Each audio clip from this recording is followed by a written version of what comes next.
Recording by Andrea Fiore. Foundation Stones to Happiness and Success by James Allen. Chapter 5.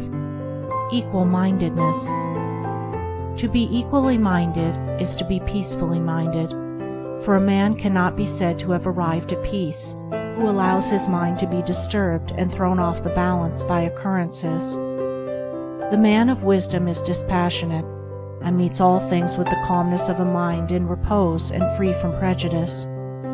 He is not a partisan, but having put away passion, and is always at peace with himself and the world, not taking sides nor defending himself, but sympathizing with all.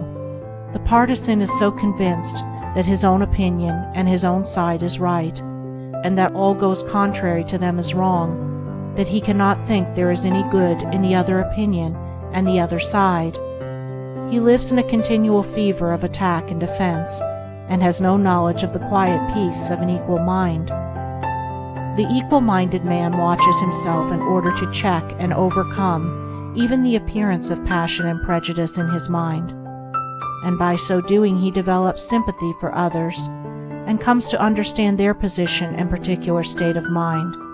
And as he comes to understand others, he perceives the folly of condemning them and opposing himself to them. Thus there grows up in his heart a divine charity which cannot be limited, but which is extended to all things that live and strive and suffer. When a man is under the sway of passion and prejudice, he is spiritually blind. Seeing nothing but good in his own side, and nothing but evil in another, he cannot see anything as it really is, not even his own side, and not understanding himself, he cannot understand the hearts of others, and thinks it is right that he should condemn them. Thus there grows up in his heart a dark hatred for those who refuse to see him and who condemn him in return. He becomes separated from his fellow man, and confines himself to a narrow torture chamber of his own making. Sweet and peaceful are the days of the equal-minded man, fruitful in good, and rich in manifold blessings. Guided by wisdom, he avoids those pathways which lead down to hatred and sorrow and pain, and takes those which lead up to love and peace and bliss. The occurrences of life do not trouble him, nor does he grieve over those things which are regarded by mankind as grievous, but which must befall all men in the ordinary course of nature. He is neither elated by success nor cast down by failure. He sees the events of his life arranged in their proper proportions, and can find no room for selfish wishes or vain regrets, for vain anticipations and childish disappointments. And how is this equal-mindedness, this blessed state of mind and life, acquired?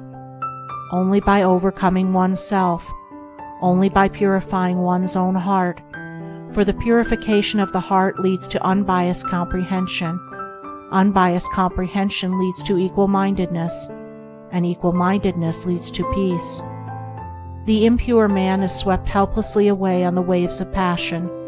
The pure man guides himself into the harbor of rest. The fool says, "I have an opinion." The wise man goes about his business. End of Chapter 5. Recording by Andrea Fiore.